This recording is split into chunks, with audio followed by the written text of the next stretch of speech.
나라와 민족을 사랑하는 사람들을 일컬어 우리가 뭐라고 부릅니까? 애국자다 이렇게 부릅니다. 이전에 애국자라 부르는 사람들은 나라가 어려움을 만났을 때 자기 목숨을 던지고 자기 재산을 내놓아서 나라를 지키고 붙던 사람들이죠. 이런 사람을 보고 우리가 참 애국자다 이렇게 불렀는데 요즘은 이 애국자의 개념이 조금 바뀐 것 같아요. 요즘 나라에서는 어떤 사람을 애국자라고 부릅니까? 애기 많이 나온 사람들. 그렇죠? 애기 많이 나오면 애국했네 이런 얘기를 합니다. 우리 교회 애국자인 가정들이 몇 가정 있죠? 우리 최 목사님부터 시작해서. 자, 왜 그렇습니까? 이 나라 위기가 저출산이거든요. 아이를 낳지 않다 보니까 이상하게 자꾸 나라가 이상한 쪽으로 가잖아요. 대학들이 문을 닫고 뭐 이런저런 병원들이 문을 닫고 이전에 생각지 못한 그런 일들이 실상 우리 현실 가운데 나타나고 있거든요. 그러다 보니까 나라에서 어떻게 좀 아이를 낳게 만들려고 엄청난 예산을 투자를 하는데 별 효과가 없어요.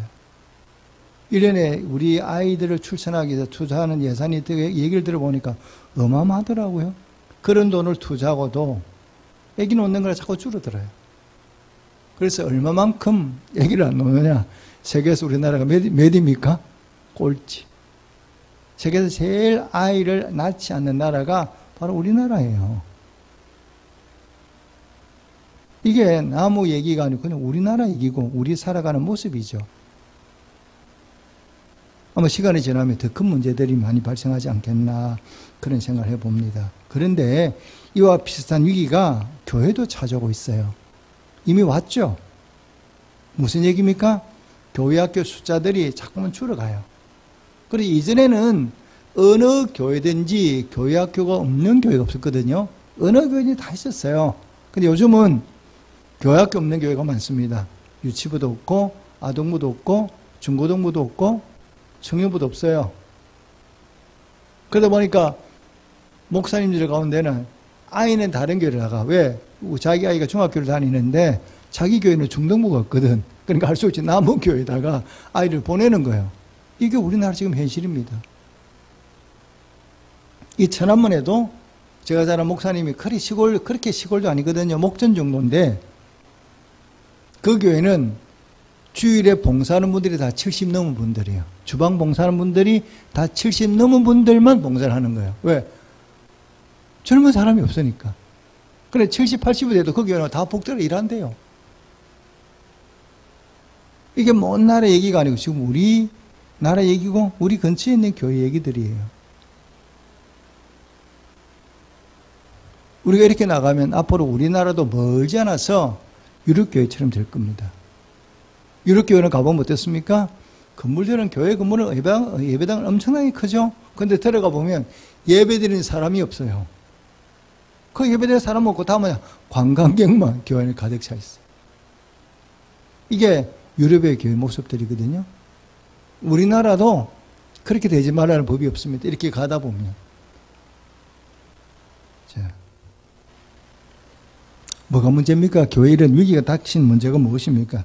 첫째는 인구수가 줄어들고 있죠. 나라의 인구수가 줄어들고 있고 두 번째는 뭐냐 이렇게 물어보면 전도를 안 합니다. 옛날만큼. 이전에는 우리가 열심히 전도 많이 했죠. 한국교회에서. 근데 어느새부턴가 이 전도하는 게 점점 이렇게 식어져 가고 요즘은 코로나라고 하는 상황 때문에 전도하기가 더 어렵게 됐어요. 또 한 가지는 뭡니까? 교회 학교 자녀들의 부모님들이 다 목사님이에요. 또 보니까 장로님이에요. 권사님이에요. 집사님인데 이 자녀들이 교회를 안 나와. 믿지 않는 집 자녀들이 교회 안 나오는 건 어쩔 수 없다 하지만 그래도 명색이 내가 교회 뭡니까? 목사고 장로고 안수고 그 권사고 집사인데 이 자녀들이 엄청 많은 숫자들이 교회를 나오지 않아요. 그 뭐가 잘못됐습니까? 어디서부터 뭐가 잘못됐는가를 한 번쯤 여러분 우리가 점검해 보셔야 될 필요가 있습니다. 자, 여러분 한 번 더 짚어봐야 될 것이 바로 뭐냐? 우리의 자녀들에게 신앙을 전수하는 주체가 여러분 누구라고 생각하십니까? 우리의 자녀들이 누구로부터 신앙을 물려받죠? 자, 이 부분에 대해서 한 번쯤 우리가 고민해 봐야 될 문제가 있어요. 이렇게 물어보면 창세기서부터 그 답을 찾을 수가 있죠. 우리의 자녀들에게 누가 신앙을 전수하느냐 이렇게 물어보면 이 창세기에 나오는 내용을 보면 잘 알 수가 있습니다. 창세기 12장부터 마지막 장인 50장까지는 한 가문에 관한 얘기예요. 다른 얘기가 아니고 그냥 한 가문에 관한 얘기가 이 창세기에 기록되어 있거든요. 이게 창세기는 굉장히 중요한, 우리가 성경 말씀이 다 중요하지만 특별히 창세기는 굉장히 중요하죠. 하나님이 강조하고 싶은 게 바로 뭐냐? 신앙은 전수되어야 된다는 거죠. 신앙이 단절되는 게 아니라 신앙이 전수가 되어야만 된다는 것이 성경이 강조하고 있는 내용인데, 그러면 신앙이 어떻게 전수가 되어 가느냐? 자, 이 창세기는 네 가정이 나오죠. 아브라함 가정, 이삭 가정, 야곱 가정, 요셉 가정. 이 네 가정이 나오죠. 이 네 가정이 어떻게 신앙이 전수되는가, 이걸 보여주고 있는 것이 바로 이 창세기 내용의 말씀입니다. 자, 성경을 보면 어떻게 아브라함이 이삭의 신앙을 전수했다 이런 내용은 기록되어 있지 않는데, 근데 성경을 읽어보면 그 가정에서 신앙이 제대로 전수되고 있다는 것을 우리가 볼 수가 있죠. 자, 예를 들어 보면 창세기 22장에 보면 아브라함이 모리아 산으로 이제 가지 않습니까? 아들 이삭을 번제물로 드리기 위해서 제사 드리러 가는 길이에요. 그런데 아들과 함께 가는데 아들인 이삭이 아브라함이 물어보지 않습니까? 아버지, 제사 드리는데 필요한 불과 나무는 있는데 어린 양은 어디 있습니까? 그때 아마 우리 이제 학자들 얘기로는 아브라함 그 이삭의 나이가 12살 좀 되지 않았겠나 이렇게 짐작을 하죠. 근데 이미 그 얘기를 들어보면 이삭이 뭘 알고 있어요? 제사법을 알고 있잖아요. 어떻게 제사를 드리는가를 이미 이삭이 알고 있죠? 그럼 그 얘기는 무슨 얘기입니까? 어릴 적부터 아브라함이 이삭에게 제사 드리는 법을 요즘 말하면 예배 드리는 걸 가르쳤다는 거죠. 그 제사에 동참해서 이삭으로 하여금 제사를 어떻게 드리는가를 보게 만들었다는 얘기죠. 그러니까 이삭이 그 제사법이 무엇인가를 알고 있잖아요. 자, 이삭의 성장이 결혼을 했습니다. 아들을 낳았습니다. 자, 야곱이 도망을 갑니다. 바단 아람으로. 도망가는 도중에 그가 꿈에서 하나님을 봤어요. 하나님 보고 난 다음에 이삭이 뭐라고 얘기합니까? 야, 하나님이 여기까지 나와 동행하시는 거 여기 계시는 내가 몰랐네. 하나님께서 나를 다시금 내 아버지 집으로 돌아오게 만들어 주시면 내가 이곳에 제단을 쌓고 하나님께 뭘 드리겠다? 11조를 드리겠다. 이 얘기는 야곱에게 신앙이 전수가 됐어 안 됐어요? 이삭이 아들인 야곱에게 신앙을 전수했다는 걸 알 수 있죠? 자, 이삭의 아들, 야곱의 아들이 누구예요? 요셉이에요. 요셉이 애굽으로 종으로 팔려갔습니다. 요셉이 얼굴이 잘 생겨놓으니까 이 보디바 아내가 요셉을 자꾸 유혹합니다. 그때 요셉이 뭐라고 얘기합니까? 내가 어떻게 당신과 죄를 짓겠느냐? 하나님이 살아계신데 어떻게 하나님 앞에서 내가 당신과 죄를 범하겠는가? 그렇게 할 수 없다. 이렇게 얘기를 해요. 그 야곱의 신앙이 누구한테 전수됐다고요? 아들인 요셉에게 전수했다는 걸, 이어졌다는 걸 우리가 성경이 우리에게 보여주고 있잖아요. 자, 신약 본문 한번 보실까요? 자, 신약 본문 우리 디모데후서 1장 5절만 함께 읽겠습니다. 1장 5절 말씀입니다. 시작. 이는 내 속에 거짓이 없는 믿음이 있음을 생각함이라. 이 믿음은 먼저 내 외조모 로이스와 내 어머니 유니게 속에 있더니 내 속에도 있는 줄을 확신하노라. 아멘. 사도 바울이 전도를 다니다가 청년 하나를 만났는데 마음에 쏙 들어요. 그래 그 청년을 자기 양자로 삼고 자기 제자로 삼았어요. 그래서 이 청년이 어떻게 믿음을 가졌나 하고 집안을 살펴보니까 아버지는 세상 일찍 떠났는데 그 신앙이 외할머니 로이스로부터 어머니 유니에게 물려갔고 어머니 유니에게로부터 그 신앙이 디모데에게 물려받았다는 것을 오늘 본문이 이 말씀하고 있는 내용이죠. 신앙이 어머니를 통해서 전수가 됐다는 쪽을 이 성경 우리에게 말씀하고 있어요. 자, 신앙교육이 어디서 어떻게 시작이 돼야 되느냐 보여주고 있는 장면이죠. 우리는 신앙교육을 교회에다 갖다 이렇게 맡기는 경우는 있는데 물론 교회가 신앙교육을 잘해야 됩니다. 그것도 맞습니다. 그러나 신앙교육의 가장 중요한 부분은 교회가 아니라 가정이라는 사실을 성경이 우리에게 말씀하고 있죠. 교회는요 일주일에 많아봤자 1시간 반입니다. 아이들 데려다가 교육할 수 있는 시간이 1시간에서 길어야 1시간 반에서 끝나게 돼 있고 가정은 1년 내내 아이들에게 열려있죠. 신앙교육 할 수 있는 장들이. 문제는 뭐냐? 안 하는 게 문제지. 우리나라의 신앙교육의 문제점이 무엇입니까? 한번 돌아보십시오. 우리 한국의 신앙교육 문제점이 뭐냐? 이렇게 물으면 우리 아이 모든 교육들이 대학에 진학에 초점에 맞춰져 있어요. 좀 좋은 대학을 보내고 싶어. 우리 아이가 공부를 잘하게 하고 싶어. 주로 우리 많은 부모님들이 이 학업에 초점을 맞추다 보니까 신앙교육이 어떻게 되면 자꾸 뒷전으로 밀리는 경향이 있어요. 학원과 예배가 싸우면 학원이 이겨. 주일에도 부모들이 입시질 되고 시험 기간이 되면 내 아이를 학교는 안 보내. 어디 보내느냐? 예배는 안 보내도 학원은 보내. 이게 천문학이지만 교회에서 벌어지는 모습들입니다. 학원과 교회가 싸우면 학원이 이기는 거죠.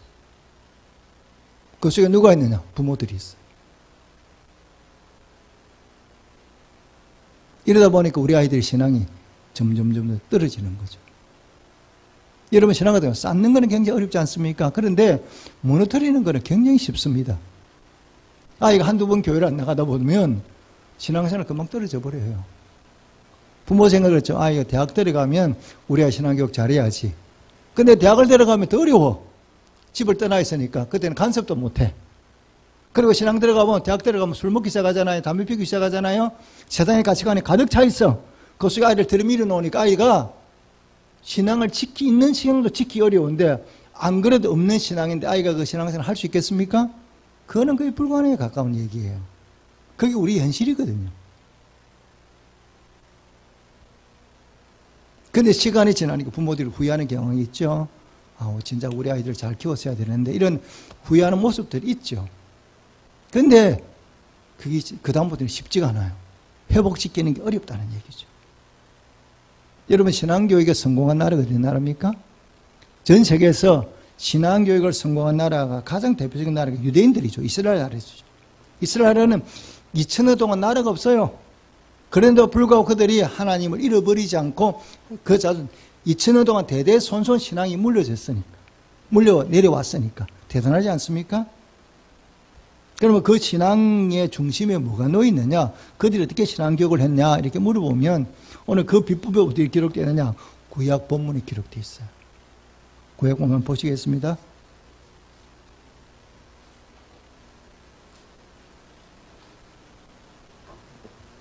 자, 신명기 6장 4절부터 9절까지 말씀을 여러분도 아시겠지만 이 부분을 쇠마라고 부르죠. 율법의 강령이에요. 율법 가운데 가장 중요하다고 생각하는 부분이 바로 이 쇠마라는 이 내용이죠. 그 쇠마는 뭐냐? 어떻게 하나님을 내가 섬기고 그 다음 내 자녀들에게 어떻게 신앙교육을 해야 되는가, 여기에 대해서 정확하게 말씀하고 있죠. 자, 신앙교육이 어디부터 시작되는가 한번 보시겠습니다. 먼저 4절 말씀 함께 읽겠습니다. 4절입니다. 시작. 이스라엘아 들으라. 우리 하나님 여호와는 오직 유일한 여호와이시니. 자, 우리가 하나님 어떤 분이야? 유일한 분이야. 신앙의 대상은 하나님 말고 아무도 없어. 이 세상에 아무것도 아니야. 오직 하나님만 우리가 신앙의 대상이고 하나님만이 우리가 믿을 수 있는 존재다. 이거부터 뭐라고요? 성경이 우리에게 부모들에게 말씀하고 있는 거죠. 5절 읽겠습니다. 5절입니다. 시작. 너는 마음을 다하고 뜻을 다하고 힘을 다하여 내 하나님 여호와를 사랑하라. 이 하나님 어떻게 해야 돼? 내 마음과 정성과 뜻을 다해서 하나님 내가 사랑해야 돼. 내가 먼저 사랑해야 돼. 그리고 난 다음 어떻게 하라고요? 6절입니다. 시작. 오늘 내가 네게 명하는 이 말씀을 너는 마음에 새기고, 오늘 하나님이 내게 말씀하는 이 내용을 너부터, 부모인 너부터 먼저 마음에 새기라는 거예요. 마음에 깊이 딱 새겨놓고 어떻게 교육을 해야 돼? 이렇게 교육해야 돼. 어떻게 교육하라고요? 자, 7절부터 9절까지입니다. 제가 7절 읽겠습니다. 내 자녀에게 부지런히 가르치며 집에 앉았을 때든지 길을 갈 때든지 누워있을 때든지 일어날 때든지 이 말씀을 강론할 것이며,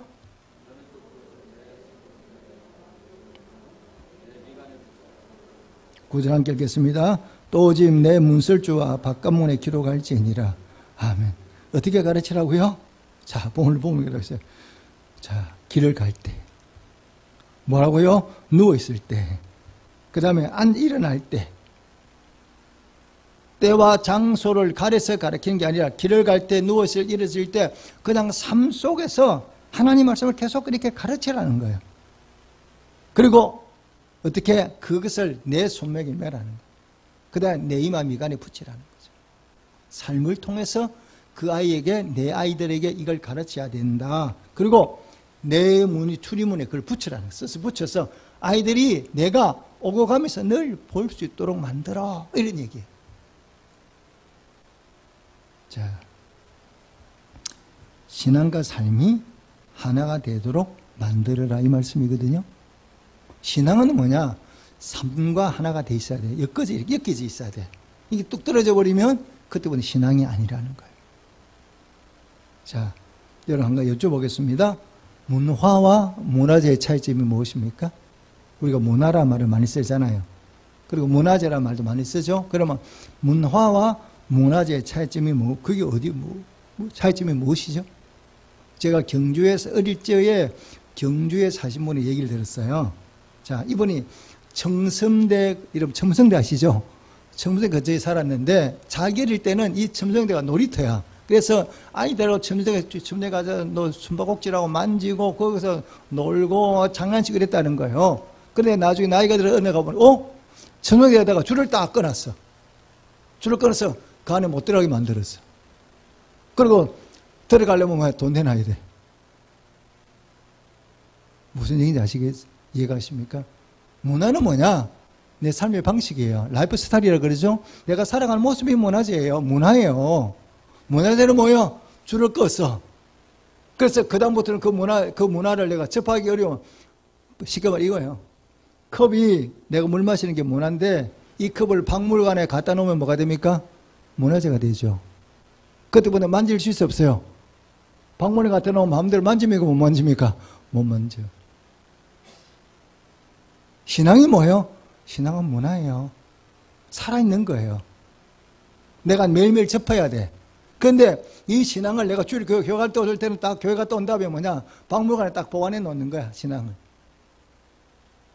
이게 우리의 모습입니다. 예배라는 게 뭐냐? 삶 속에 드러나야 되는, 예배는 주일에 교회 와서 예배 드릴 때 1시간만 예배고 나머지 예배하고 우리 삶이 상관이 없어. 따로따로 놀아.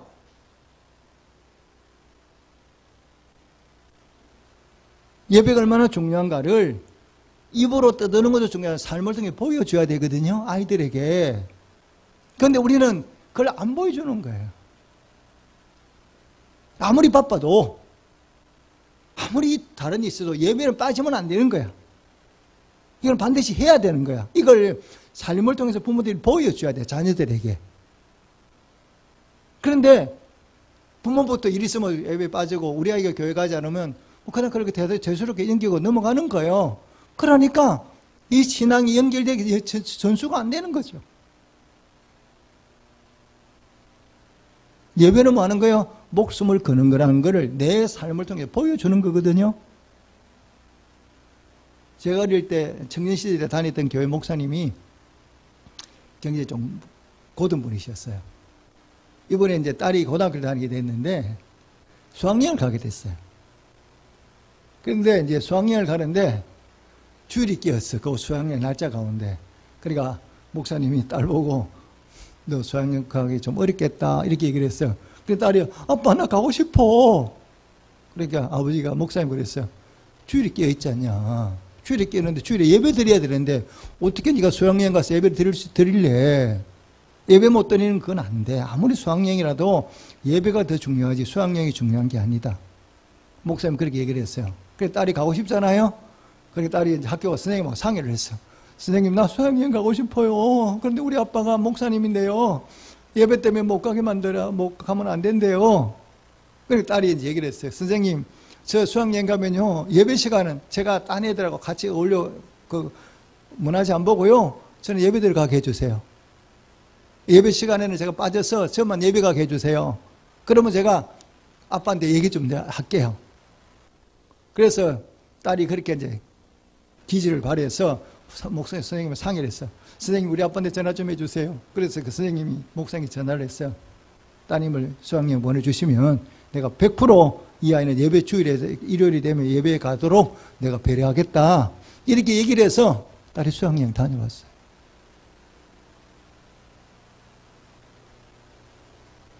예배는 수학여행과 바꿀 수 있는 게 아닙니다. 근데 우리는 쉽게 바꾸잖아요.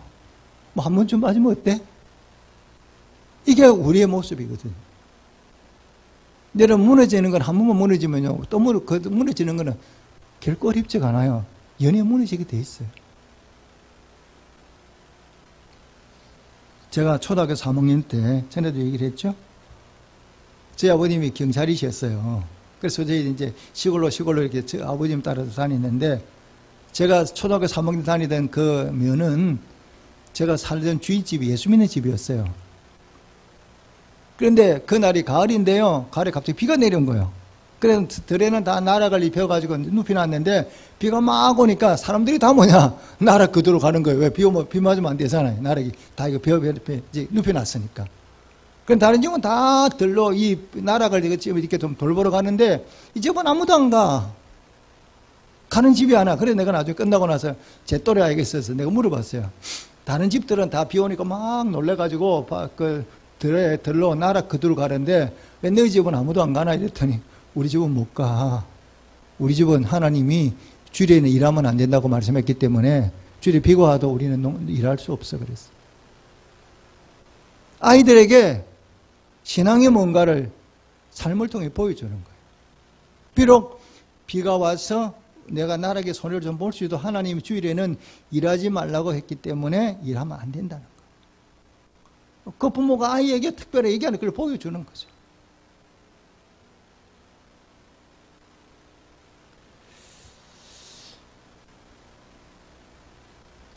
저희 집은 지금도 주일에는 돈을 잘 안 씁니다.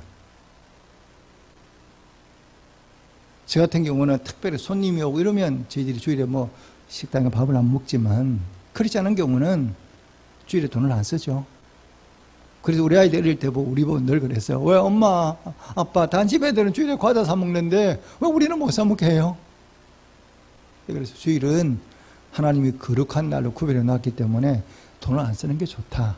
여러분, 주일에 돈 쓴다고 천국 못 가는 건 아닙니다. 주일에 뭐 과자 사 먹는다고 해서 천국 먹고 이런 거는, 구원 먹고 이런 거는 아니에요. 그런데 주일은 세상과 구별된 날이기 때문에 평일하고 똑같이 살면 좀 곤란한 문제가 생기죠. 주일은 좀 다른 날과 좀, 그래서 미리미리 사놓으면 되잖아요. 미리미리 준비해 놓거든요. 저는 안 믿는 집에 태어났잖아요. 그래서 우리 집은 기독교 문화라는 게 전혀 없는 집이었어요. 제사 문화가 있는 집이었지. 근데 내가 결혼을 해보니까 우리 집 사람은 태어날 때부터 기독교 문화에서 자란 사람이죠. 그래서 저하고는 문화권이 굉장히 많이 차이가 나요. 저는 믿지 않는 집에 태어났기 때문에 대중가요 많이 불렀어요. 교회 가서도 우리 학교 가서도 기타 치면 노래 부르거든요. 저는 그러니까 그런 게 자연스러운데 우리 집 사람은 제가 대중가요 부르는 게 되게 이상한 거예요. 전도사님이 대중가요를 많이 알고 있어. 문화권 차이죠. 그리고 제가 보니까 우리 처가집 쪽은 신앙 유산을 누구한테 할아버지한테 물려받았어요. 우리 장인들은 훌륭하신 분이에요. 그런데 돌아가신 할아버지의 얼굴은 제가 본 적이 없는데 이 처가집 모든 가족들이 할아버지에 대한 신앙이 이게 유산은 굉장히 커요. 할아버지 얘기하면 그냥 눈물이 줄 흘러.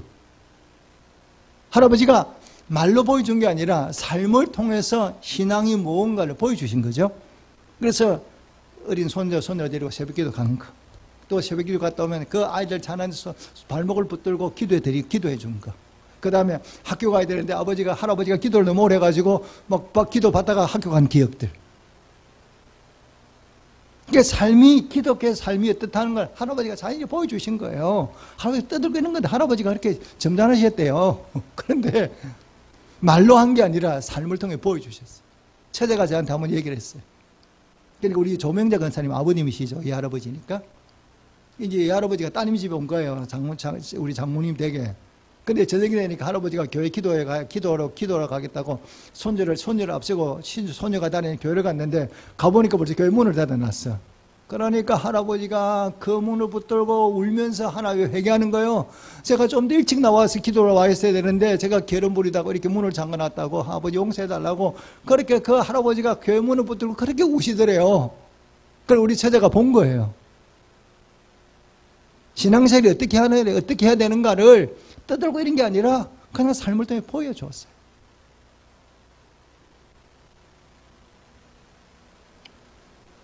여러분 잘 아는 가수 윤영주 씨가 장로님이잖아요.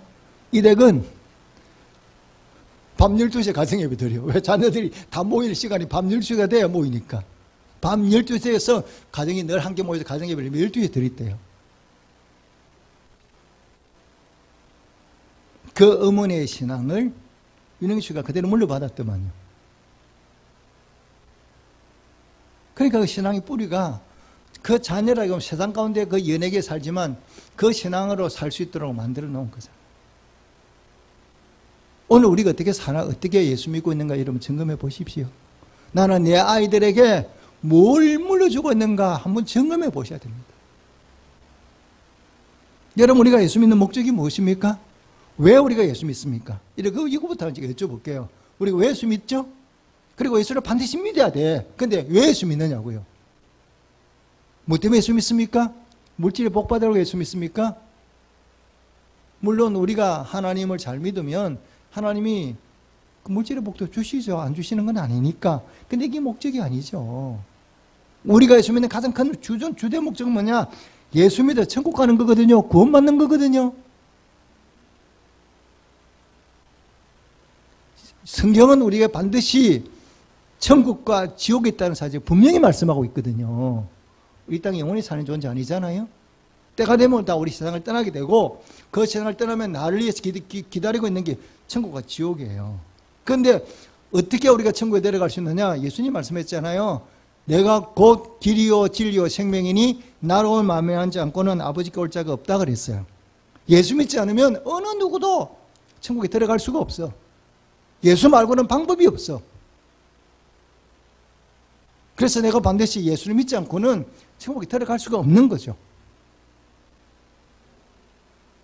그런데 세상 떠나서 그때는 예수 믿으면 늦죠.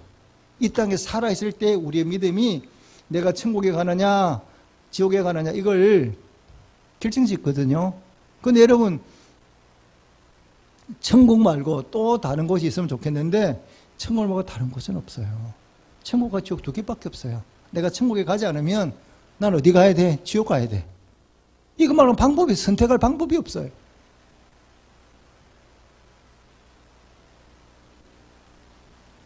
성경에는 뭐라고 말씀하고 있습니까?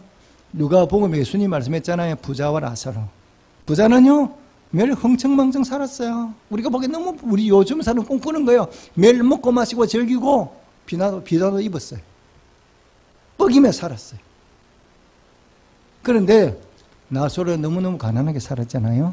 근데 죽고 난 다음에 결과 정반대야. 나사로는 천국에 가고 부자는 지옥에 갔죠.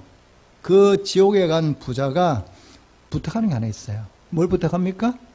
나는 어차피 지옥에 왔으니까 어쩔 수는 없다 이거예요. 그렇지만 내게는 아직도 이 땅에 살아남아있는 내 형제들이 많으니까 그들에게 가서 이 천국과 지옥이 있다는 걸 분명히 알려주고 그들은 이곳에 오지 않도록 만들어달라. 이게 부자의 부탁이에요. 여러분 예수 믿지 않고는 천국 갈 수가 없습니다. 그런데 지금 우리 자녀들이 교회를 안 나와. 내 신랑이 교회를 안 나와. 그냥 언제까지 두고 보실 거예요? 내 신랑이 돈 잘 벌어주니까 그걸로 끝나는 거예요? 내 아이가 좋은 대학 데려가면 그걸로 끝나는 거예요? 지옥 가면 누가 책임질 건데? 하버드대학을 가도 천국을 하버드대 다닌다고 천국 못 갑니다. 누가 책임질 건데요? 그 영혼은. 눈에 보이는 게 전부가 아니라는 거 성경이 분명히 우리에게 말씀하고 있습니다.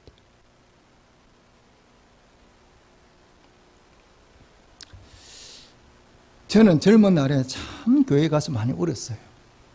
밤마다 교회 가서 울고 기도했는데 왜 울었느냐? 별거 없어요. 우리 부모님 구원시켜달라고. 우리 부모님 예수를 안 믿으니까 우리 부모님 나를 낳으시고 고생하셨는데 지옥 가면 어떡해? 그렇잖아요. 나는 천국 지옥에 있는 거 알게 됐잖아요. 알게 돼서 나는 예수 믿어 천국 가는데 우리 부모님은 지옥을 가는데 내가 어떻게 우리 부모님이 지옥 가는 걸 그냥 보고 있을 수 있냐고요. 그래서 제가 밤마다 가서 기도하는 거죠. 하나님, 우리 아버지 엄마 교회 예수 믿게 해달라고. 얼마나 많은 날을 제가 눈물로 기도한지 몰라요.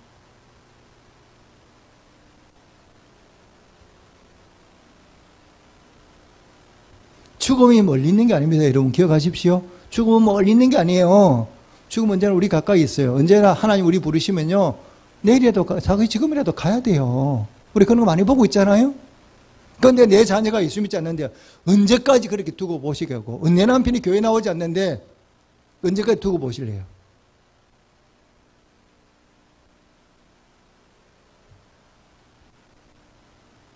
여러분 천국과 지옥이 없다면 선교사님들이 선교하러 다니겠습니까?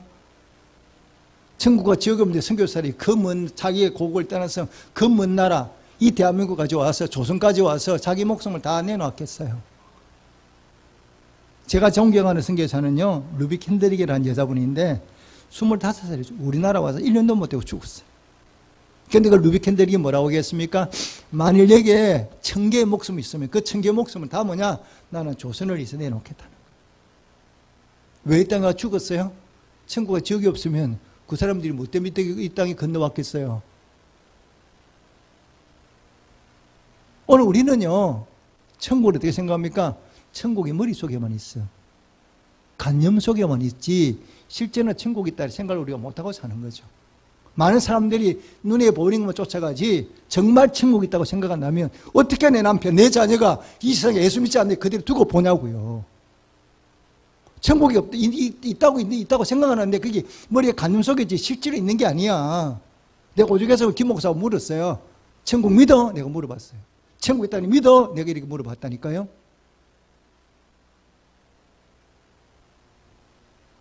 여러분 천국은요, 믿고 믿지 않아요. 존재합니다. 내가 안 믿는다고 천국이 없어지는 건 아니고, 내가 안 믿는다고 지옥이 없는 게 아니에요. 천국은 지금 그대로 존재하고 있어요. 내 믿는 거 하면 상관없어요.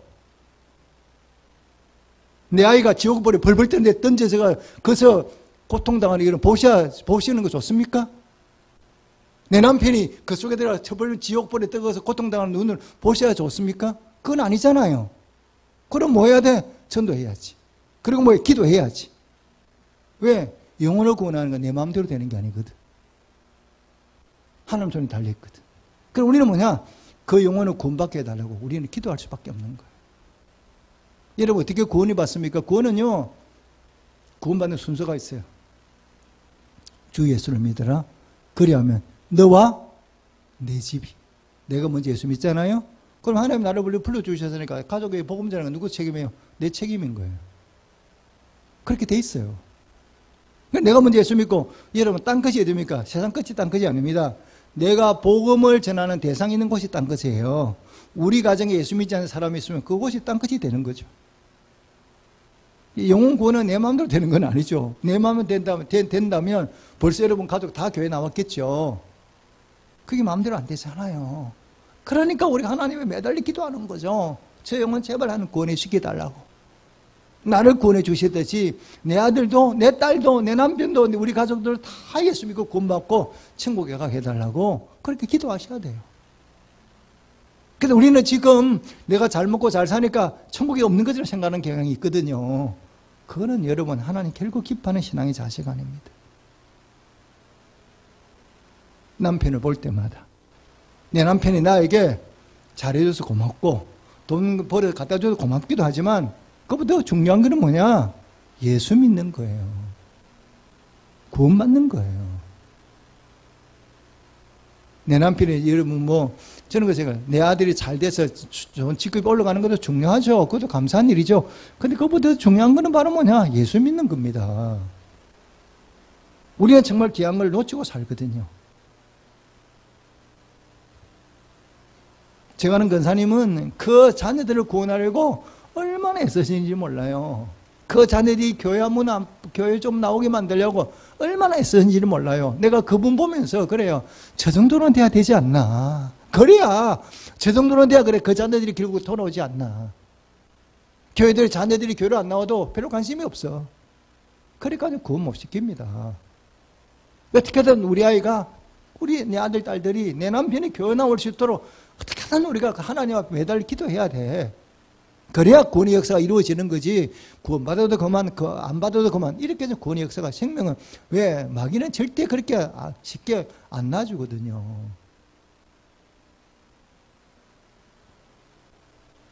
그래서 구원이 뭐냐? 삶의 우선순위가 돼야 돼요. 내가 생활 가운데 내 믿지 않는 내 남편, 내 자녀를 구원한 일을 항상 내 중심에 놓고 그걸 중심으로 하나님께 매달려 기도해야 돼. 여러분, 남편이 예수 잘 믿으면요, 그 여자들은 걱정할 필요는 하나도 없어요. 바람 피우라도 바람 안 피웁니다. 나쁜 일 해도 등 때문에 나쁜 짓 못합니다. 우리 자녀가 예수 잘 믿어보세요.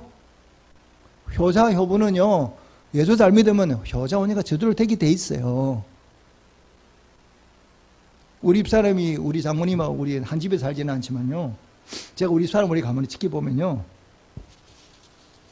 우리 집에 먹을 조그만 뭐 통닭을 한 마리 사잖아요. 그러면 장모님께 따로 땡겨. 뭐 음식을 만들면 또 장모님께 챙겨. 한 번도 우리끼리 먹어본 적이 없어. 한 집에 같이 먹지는 않지만 홀로 사는 엄마를 위해서 뭐든지 챙겨서 보내요. 처제나 제갓집에 우리 가족들이, 형제들이 많잖아요. 보면 하나같이 어머니를 얼마나 챙기는지 몰라요. 그래, 우리 장모님 늘 그래요. 너무 고맙다고. 자녀들이 자기를 너무 효도를 잘하니까 저는 빼고요. 효도를 잘하니까 참 우리 장모님 늘 고마워요, 자녀들한테. 왜? 다 예수 잘 믿는 집이 잘 믿으니까. 엄마를 대충 이런 게 아니라 정말로 어머니를 정성껏 잘 돌봐요, 가족들이. 그러니까 어머니가 늘 장모님 고마워하세요. 자녀들이 분에 넘치게 나한테 잘해준다. 예수를 잘 믿는 사람이 어떻게 부모를 몰라라 합니까? 그는 부모를 왜 성경에 말씀했잖아요. 내 부모 공개라고 말씀하고 있잖아요. 예수를 잘 믿은 부모를 잘 섬기게 돼 있을, 섬길 수밖에 없어요. 예수를 잘 믿는 남편이 바람 피우라고 등 때밀어 보십시오. 바람을 피우나. 우리가 그런 걸 여러분 모르세요. 남편이 아내 때문에 구원받고 나면 제일 고마울 사람은 누구냐? 아내거든요. 내 아내 때문에 내가 구원을 받았으니까. 다시 한번 우리의 믿음을 점검하시고, 정말 내가 사랑한 내 자녀를 위해서, 내 남편을 위해서, 내 아내를 위해서, 내 가족을 위해서 내가 할 수 있는 가장 최상의 선택이 뭔가 보십시오. 그게 딴 게 아니라 구원에 있습니다. 그걸 기억하셔야 돼요. 그리고 어떻게든 이 아이가 교회 나올 수 있도록 예수 믿을 수 여러분 힘쓰셔야 돼요. 노래 가셔야 돼요. 그냥 두고 보시면 안 된다고요. 두고 보시면 그냥 시간이 흘러가요. 자꾸만. 가만히 있는데 구원받는 일은 없습니다. 누군가가 눈물로 기도할 때 하나님이 누구를 통해서 구원의 역사가 나타나는 거지. 내가 기도하지 않는데 구원의 역사가 이루어지느냐? 그렇게는 안 됩니다. 오늘 주시는 말씀 마음에 새기시고요. 다시 한 번 더 우리의 자녀가 믿음 생활 제대로 하지 못한다 그러면 뉘우치고 회개하셔야 돼요.